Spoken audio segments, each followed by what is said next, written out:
Hello and welcome.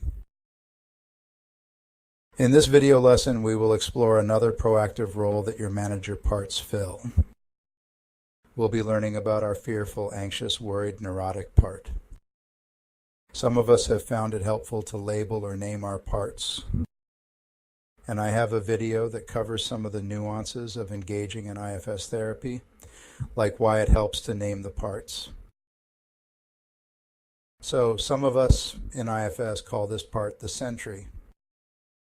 I'll be discussing information that can help you develop a new perspective on your inner psychology and personality.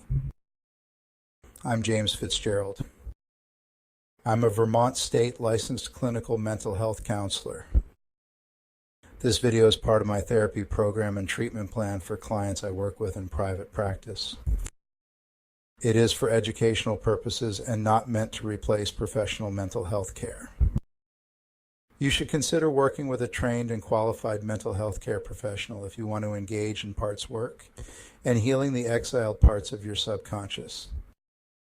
My hope is that you already have a general understanding of the different components of your inner world and psyche and are familiar with managers, firefighters, the self, and exiles.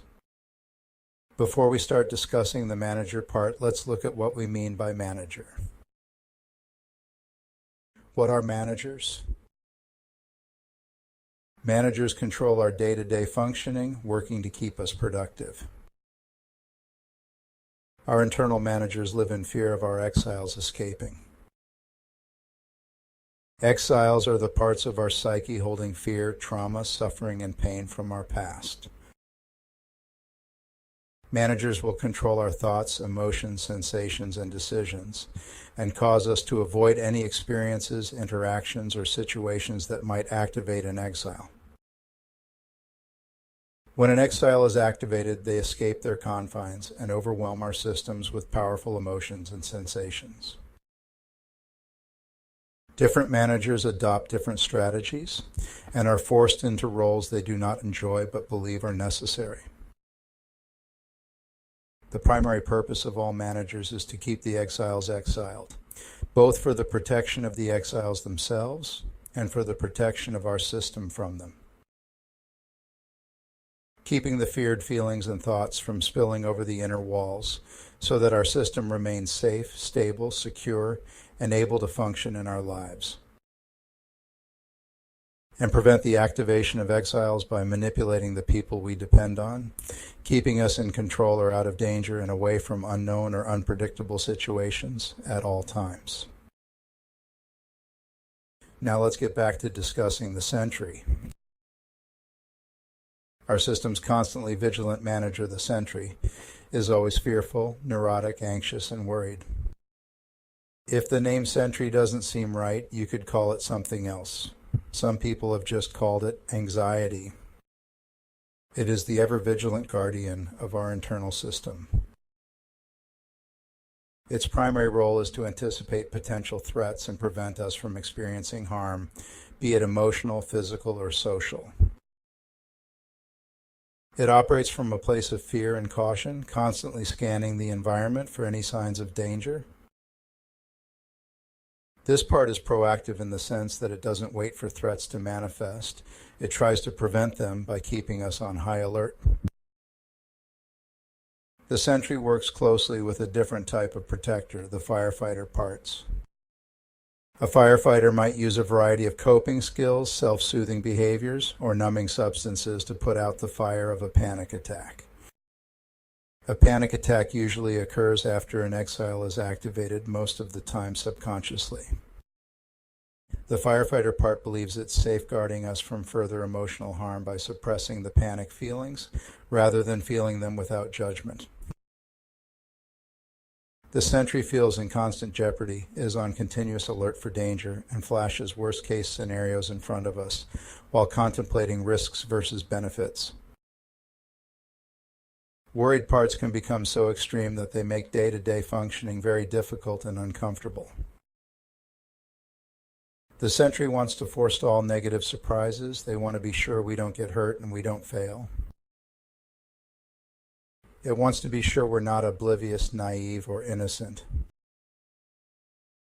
It is anticipatory, often very physical, hard to ignore, alarmed about imaginary catastrophes, and full of warnings.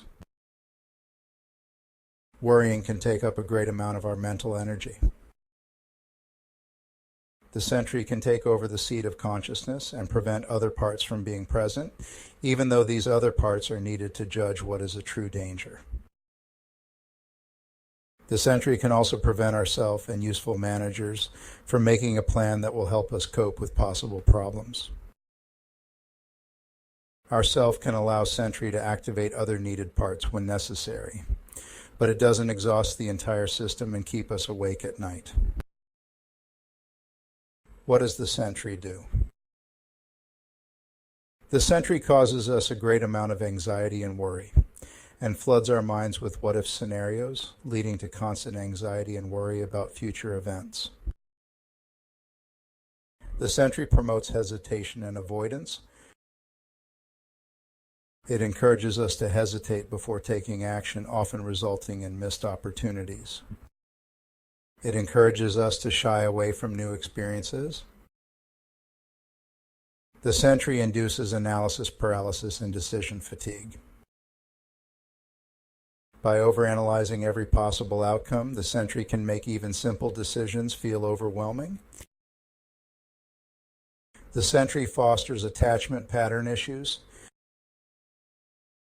It may cause us to cling to familiar people or routines, fearing that change could bring unforeseen risks. Let's look closer at hesitation and avoidance. The sentry's fear of negative outcomes can cause us to second-guess ourselves.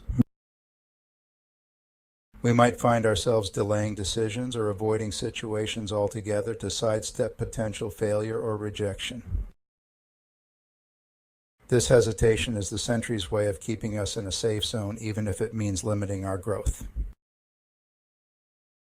Let's discuss analysis paralysis and decision fatigue. By overloading us with information and possibilities, the sentry can trap us in a cycle of endless analysis. This can lead to decision fatigue, where making choices becomes mentally exhausting. The sentry believes that by considering every angle, we can avoid mistakes, but this often results in inaction. This overthinking behavior can also mimic procrastination, which is an ADHD symptom and behavior. Let's review attachment pattern issues. The sentry may drive us to form strong attachments to certain people or routines as a means of creating a predictable and safe environment. It fears that letting go or embracing change could expose us to harm or loss. What is the sentry's positive intent? Why does the sentry do what it does? What is the sentry so afraid of? The sentry's actions are rooted in a deep-seated desire to protect our system. It may have developed from past experiences when we felt vulnerable or hurt. By keeping us on guard, it believes it's preventing us from re-experiencing those painful events.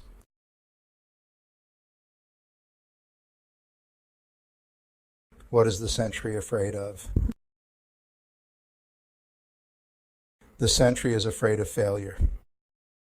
The fear that we might not succeed and the shame or disappointment that could follow. The shame, disappointment, and memories of our past failures are probably exiles. The sentry is afraid of rejection, worrying that others might not accept us, leading to isolation. The past experiences of rejection and neglect are probably exiles. The sentry is afraid of uncertainty. It is uncomfortable with the unknown and unpredictable aspects of life. It wants safe, predictable, and structured routines. The sentry is afraid of emotional pain. It has a desire to avoid situations that could lead to hurt feelings or emotional distress. The past experiences of loss, grief, and loneliness are probably exiles.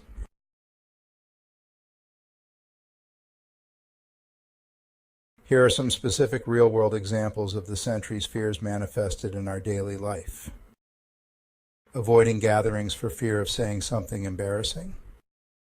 Hesitating to apply for a promotion due to fear of not being competent enough.